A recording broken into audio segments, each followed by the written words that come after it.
10억짜리 집을 자녀에게 증여하면 취득세가 2,400만 원이라던 시절이 있었습니다. 그런데 지금 똑같은 집을 증여하면 취득세만 1억 3천만 원이 나옵니다. 증여세까지 합치면 세금만으로 집 한 채 값을 내야 합니다. 그때는 맞았지만 지금은 정말 큰일 납니다. 안녕하세요. 세무사 이민정입니다. 오늘은 그냥 증여했다가 정말 큰일 나는 이유를 명확하게 정리해드리겠습니다. 요즘 부동산 시장에서 매도보다 증여가 낫다는 말 한 번쯤 들어보셨죠? 하지만 2025년의 현실은 완전히 다릅니다. 과거처럼 공시가격 기준으로 계산하던 시대는 끝났습니다. 이제는 실거래가, 즉 시가인 정액으로 계산합니다. 세율은 3배, 평가 기준은 2배, 감정평가 리스크까지 더해졌습니다. 결과적으로 예전엔 9억 내던 세금이 지금은 30억이 되는 시대가 된 겁니다. 특히 올해부터는 국세청의 감정평가 의무 대상이 대폭 확대됐습니다. 단지 기준시가보다 조금 낮게 신고했을 뿐인데 국세청이 이건 너무 낮다며 감정평가를 강제하는 사례가 속출하고 있습니다. 추정시가보다 5억 이상 낮거나 10%만 차이 나도 감정평가 대상입니다. 게다가 이제는 주택도 포함됩니다. 과거엔 임야나 농지 위주였다면 지금은 아파트, 오피스텔, 분양권까지 모두 들어갑니다. 증여세는 수증자, 즉 받는 자녀가 내야 하는 세금입니다. 취득세도 마찬가지입니다. 현금 여력이 없는 자녀라면 세금을 내지 못해 증여 자체가 무의미해지는 상황이 벌어집니다. 부모는 집을 주고 싶은데 자녀는 세금 때문에 받을 수가 없는 시대, 그게 바로 지금입니다. 오늘 영상에서는 왜 2017년엔 가능했는데 2025년엔 위험한지, 제도세율 평가 기준이 어떻게 달라졌는지, 실제 세금이 얼마나 차이 나는지, 마지막으로 안전하게 증여하는 현실적 방법까지 20분 안에 확실히 정리해드리겠습니다. 시작 전 혹시 여유가 되시는 분들은 구독과 좋아요 꼭 눌러주세요. 이 한 편이면 증여의 핵심을 완벽히 이해하실 수 있을 겁니다. 지금부터 시작하겠습니다.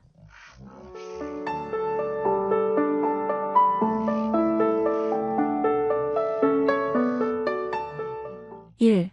2017년엔 왜 가능했나? 증여 급증의 배경. 2017년, 그땐 정말 가능했습니다. 지금은 상상하기 힘든 시절이었죠. 양도세 중과가 시작되기 전 부동산 증여가 절세의 비밀 통로로 통하던 시기입니다. 실제로 그때 강남 3구, 용산, 분당 같은 지역에서는 팔지 말고 물려줘라는 말이 유행이었습니다.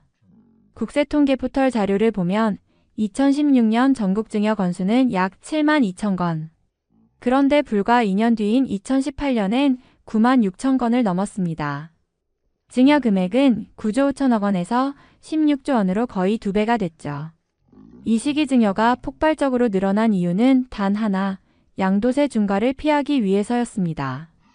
2017년 8.2 대책, 2018년 9.13 대책으로 다주택자 양도세 부담이 최고 62%까지 올라가자 사람들은 판단했습니다. 팔면 세금 폭탄 맞는다. 그럴 바엔 자녀에게 증여하자. 그게 당시 가장 합리적인 선택이었어요. 또 하나 중요한 점은 취득세 계산 기준이었습니다. 지금은 시가인 정액, 즉 실거래가를 기준으로 세금이 매겨지지만 그땐 공시가격, 즉 시가표준액이 기준이었습니다. 예를 들어 26억 원짜리 아파트를 증여하더라도 공시가격이 18억 원이면 그 금액에만 세율을 곱했습니다. 게다가 세율도 지금의 12%가 아니라 4% 수준이었죠. 세부담이 지금의 3분의 1도 안 됐던 겁니다. 결국 그 시절 증여는 양도세 폭탄을 피하면서 자산을 자녀에게 넘길 수 있는 마지막 카드였습니다. 그래서 2017에서 2018년 사이 증여는 합법적 절세 수단이자 부의 대물림 가속기로 불렸죠. 하지만 이 시기의 성공 경험이 지금까지 이어져 증여는 언제나 유리하다고 착각하는 분들이 많습니다. 오늘 영상의 핵심은 바로 여기서 시작됩니다. 그때는 맞았지만 지금은 정말 다릅니다. 2025년엔 왜 힘들어졌나? 제도 3중 장벽. 2025년의 증여는 완전히 다른 세상입니다. 단순히 세율이 조금 오른 정도가 아닙니다. 제도 자체가 증여를 어렵게 만드는 구조로 바뀌었어요. 지금은 세율, 과세 기준, 감정평가 이 세 가지 장벽이 동시에 작동합니다. 첫 번째 장벽은 바로 세율의 폭등입니다. 2020년 8일이 대책으로 조정 대상 지역 내 3억 원 이상 주택을 다주택자가 자녀에게 증여할 경우 취득세가 최대 12%까지 중과됩니다. 예전엔 4%였던 세율이 3배로 뛴 거죠. 즉 10억짜리 집을 증여하면 예전엔 취득세 2,400만 원이면 끝이었지만 이젠 같은 집에도 1억 3천만 원 이상의 세금이 나옵니다. 부담 주체도 자녀, 즉 수증자입니다. 증여세뿐 아니라 취득세까지 자녀가 모두 내야 하죠. 두 번째 장벽은 과세 표준의 변경, 즉 시가인 정액 제도입니다. 2023년부터는 더 이상 공시가격으로 계산하지 않습니다. 매매 사례가, 감정가액이, 심지어 경매 낙찰가까지 모두 시가인 정액으로 간주되어 과세 기준이 됩니다. 예전엔 공시가격이 시세의 60에서 70% 수준이었지만 이제는 거의 실거래가 100%로 세금을 매기는 구조로 바뀐 겁니다. 그리고 세 번째, 올해 가장 큰 변화가 된 감정평가 제도 확대입니다. 2025년부터는 신고가액이 추정시가보다 5억 이상 낮거나 10% 이상 차이만 나도 국세청이 이건 너무 낮다며 감정평가를 강제할 수 있습니다. 예전엔 임야나 농지 같은 비주택에 한정됐지만 이제는 아파트, 오피스텔 같은 주택까지 모두 포함됩니다. 즉, 조금만 낮게 신고해도 감정평가 대상이 되어 세금이 크게 늘어날 수 있는 시대가 된 겁니다. 이 세 가지가 합쳐지면 결과는 단순합니다. 예전엔 9억이면 가능했던 증여가 지금은 30억 가까이 세금이 나옵니다. 그때는 맞았지만 지금은 힘들다, 이 말이 결코 과장이 아닙니다. 2025년의 증여는 이제 단순한 가족 간 증여가 아니라 정교한 세금 설계의 문제가 되어버렸습니다. 3. 실제 비교 사례 2017년 vs 2025년. 이제 실제 사례를 보겠습니다. 2017년에 증여했을 때와 2025년에 증여했을 때 세금 차이가 얼마나 날까요? 제가 상담했던 한 강남 아파트의 사례입니다. 2017년 당시 이 아파트의 시세는 약 26억 원이었습니다. 그때 아버지가 자녀에게 순수증여를 하기로 했죠. 당시 증여세율 기준으로 계산해보면 증여세는 약 8억 7천만 원, 취득세는 6,700만 원 정도였습니다. 그때는 취득세 과세 표준이 공시가격이었기 때문에 세금 부담이 지금보다 훨씬 낮았죠. 두 세금을 모두 합쳐도 약 9억 3천만 원 수준이었습니다. 당시엔 고가주택이었지만 그래도 감당할 만하다는 분위기였습니다. 그런데 이 아파트를 2025년 시점으로 다시 계산해보면 상황이 완전히 달라집니다. 현재 시세는 약 68억 원으로 단순히 2배가 아니라 2.5배 가까이 상승했습니다. 이걸 동일하게 자녀에게 증여한다고 가정해보죠. 시가인 정액 기준으로 증여세를 계산하면 무려 29억 원이 나옵니다. 여기에 취득세 중과세율 12%를 적용하면 취득세만 9억 원이 추가됩니다. 즉 2017년에는 세금 총액이 9억이었는데 지금은 38억 원이 되는 겁니다. 그 차이만 약 30억 원, 이건 단순히 부동산이 오른 탓이 아니라 세법이 바뀐 탓입니다. 더 큰 문제는 이 세금을 자녀가 모두 부담해야 한다는 점입니다. 현금으로 38억 원을 낼 수 있는 자녀가 과연 얼마나 있을까요? 결국 자금이 없어 증여는 중간에 포기하거나 채무를 끼고 진행하는 부담부 증여 형태로 돌아섭니다. 하지만 조정 대상 지역 내 부동산은 실거주 2년 요건이 붙기 때문에 이마저도 쉽지 않습니다. 즉 2017년엔 세금은 부담되지만 할 수는 있는 수준이었다면 2025년엔 세금 때문에 할 수 없는 수준으로 바뀐 겁니다. 같은 집, 같은 가족인데 세금만 30억이 늘어난 이유. 그게 바로 시가기준 과세, 중과세율, 감정평가 강화라는 세 가지 변화 때문입니다. 그래서 제가 오늘 제목을 이렇게 붙였습니다. 그때는 맞았고 지금은 정말 힘들다. 4. 증여세 취득세의 현실적 부담. 자, 이번엔 현실적인 이야기를 해보겠습니다. 증여는 결국 세금과의 싸움입니다. 그리고 그 세금을 누가 내야 하죠? 바로 받는 사람, 즉 자녀입니다. 많은 부모님들이 내가 주는 건데 내가 세금까지 내면 되지 않나? 라고 생각하시지만 대한민국 세법은 명확합니다. 증여세는 수증자, 즉 받는 사람의 세금이고 취득세 역시 부동산을 취득한 자녀의 지방세입니다. 즉 자녀의 이름으로 증여를 받는 순간 모든 세금 납부 책임도 자녀에게 넘어갑니다. 문제는 이 현금 납부입니다. 증여세는 증여일이 속하는 달의 말일부터 3개월 이내 신고 납부, 취득세는 60일 이내 납부해야 합니다. 한 번이라도 늦으면 가산세, 이자세가 추가되죠. 요즘 10억 이상 고가 아파트 증여의 경우 증여세만 20억 이상이 나오는 사례가 수두룩합니다. 하지만 자녀가 당장 그 세금을 현금으로 낼 수 있을까요? 대부분 불가능합니다. 물론 제도적으로는 연부연납 제도가 있습니다. 최대 5년까지 세금을 분할 납부할 수 있지만 담보를 제공해야 하고 이자도 함께 내야 합니다. 즉 세금이 아니라 부채를 지는 셈이죠. 결국 증여는 자산 이전이 아니라 자녀에게 부채를 넘기는 결과가 될 수도 있습니다. 더 심각한 건 취득세입니다. 앞서 말씀드린 대로 조정 대상 지역 내 다주택자가 증여할 경우 취득세 중과세율 12%가 적용됩니다. 10억짜리 아파트라면 취득세만 1억 3천만 원, 30억이면 4억 원이 넘습니다. 이 세금은 절대 대출로 충당할 수도 없습니다. 은행은 취득세 납부용 대출을 허용하지 않기 때문이죠. 결국 자녀가 세금을 낼 수 없다면 증여는 불가능합니다. 실제 상담 현장에서도 이런 경우가 많습니다. 집은 주고 싶은데 세금이 너무 커서 못 준다는 부모, 받고 싶지만 세금을 감당할 수 없다는 자녀. 서로 마음은 있는데 현실이 막힌 겁니다. 그래서 2025년의 증여는 단순한 가족 간 거래가 아닙니다. 세금 자금 계획과 현금 흐름 설계가 전제되지 않으면 시작조차 할 수 없는 일. 그게 바로 지금의 증여 현실입니다. 감정평가 제도 개편 2025년부터 달라지는 핵심.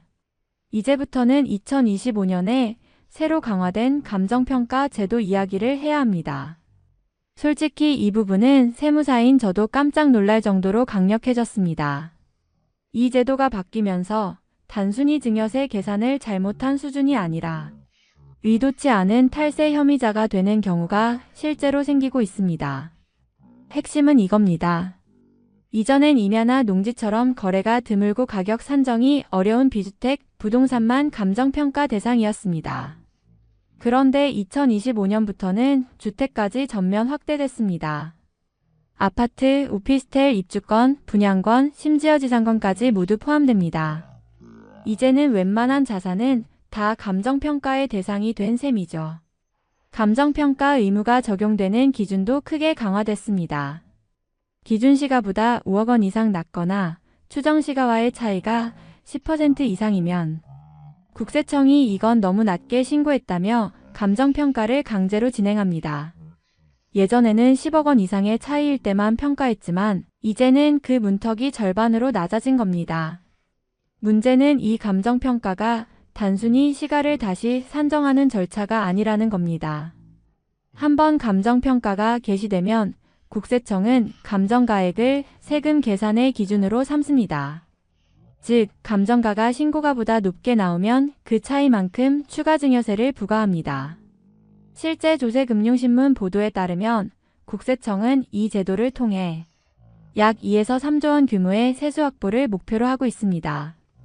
더욱 무서운 건 감정평가가 비주택에 비해 주택은 훨씬 더 자주 활용될 수 있다는 점이에요. 예를 들어 시세가 10억 원인 아파트를 9억으로 신고하면 10% 차이밖에 안 나는데? 라고 생각하겠지만 국세청 입장에선 바로 감정평가 대상입니다. 그리고 감정가가 11억 원으로 나오면 차액 2억 원에 대해 추가로 세금을 내야 합니다.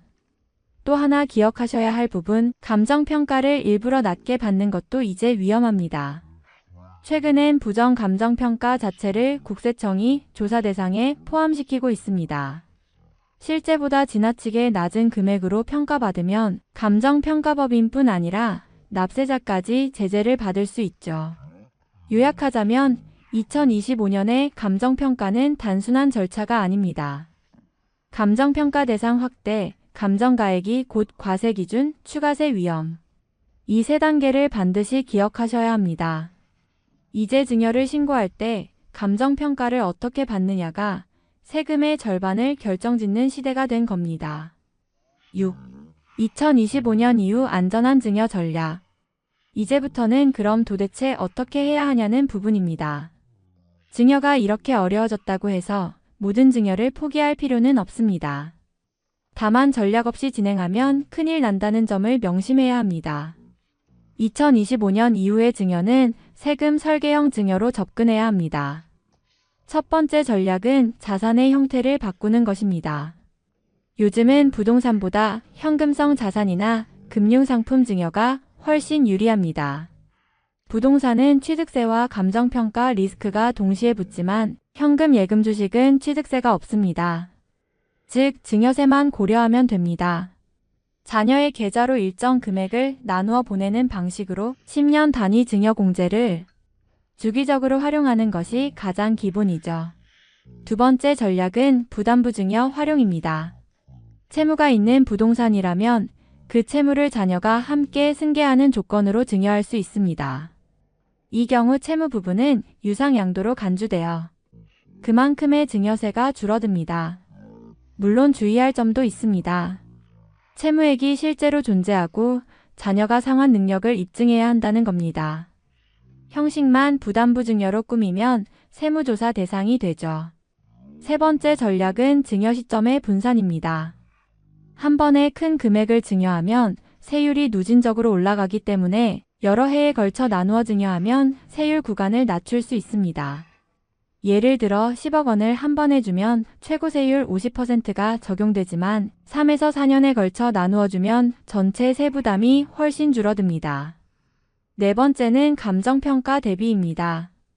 이제는 감정평가가 세금의 기준이 되기 때문에 증여 전 반드시 매매 사례가액, 감정평가서, 공시가격을 비교해 적정 수준으로 신고해야 합니다.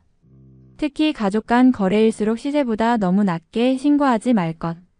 이게 바로 2025년 이후 감정평가 리스크를 피하는 핵심입니다. 마지막으로 증여 전 세무상담은 이제 선택이 아니라 필수입니다. 주택수, 가족 구성, 보유자산, 채무 여부에 따라 세율과 과세 기준이 달라지기 때문이죠. 세금 계산 프로그램이나 블로그 정보를 그대로 믿고 진행했다가 수억 원의 세금을 추가로 내는 사례가 실제로 많습니다. 결국 2025년 이후의 증여는 마음이 아니라 계획입니다. 증여는 사랑의 표현이 아니라 세금의 기술, 이 말이 바로 지금 시대의 진실입니다. 오늘 이야기 조금 충격적이셨죠? 증여가 단순히 자녀에게 재산을 물려주는 일이 아니라 이제는 세금 설계가 동반되지 않으면 절대 해서는 안 되는 일이라는 걸 느끼셨을 겁니다. 정리해보겠습니다. 2017년에는 공시가격 기준 4%의 낮은 취득세율 그리고 감정평가 의무가 없던 시절이었습니다. 그래서 다주택자들에게 증여는 세금을 줄이는 지름길이었죠. 하지만 2025년의 현실은 전혀 다릅니다. 취득세는 12%로 중과되고 과세 표준은 실거래가 수준으로 높아졌으며 감정평가 기준까지 강화돼 신고가액이 조금만 낮아도 세무조사가 따라옵니다. 그 결과 같은 집을 증여해도 세금이 9억 원에서 30억 원 이상으로 폭증하는 시대가 된 겁니다. 이재 증여는 효율적인 세금 설계 없이는 절대 접근해서는 안 됩니다.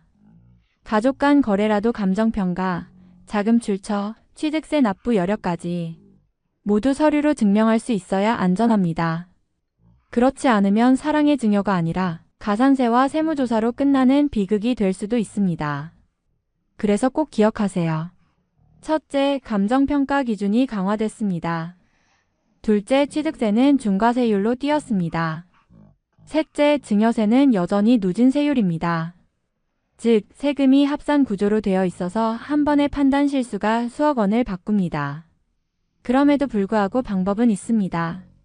부담부 증여, 시점 분산, 현금성 자산 중심의 이전 등 합법적 절세 전략은 여전히 존재합니다. 다만 혼자 판단하지 마시고 반드시 전문가와 사전에 상담하세요. 지금의 법은 몰랐다는 이유로 봐주지 않습니다. 오늘 영상이 증여 전에 반드시 확인해야 할 현실을 한눈에 이해하는 데 도움이 되셨길 바랍니다. 이 내용이 유익하셨다면 구독과 좋아요 꼭 눌러주세요. 다음 영상에서는 많은 분들이 기다리셨던 상속세 개편안 실제로 얼마나 줄어드는가, 그 내용을 구체적인 사례와 함께 알려드리겠습니다. 여러분의 현명한 판단이 곧 절세입니다. 지금까지 세무사 이민정이었습니다. 감사합니다.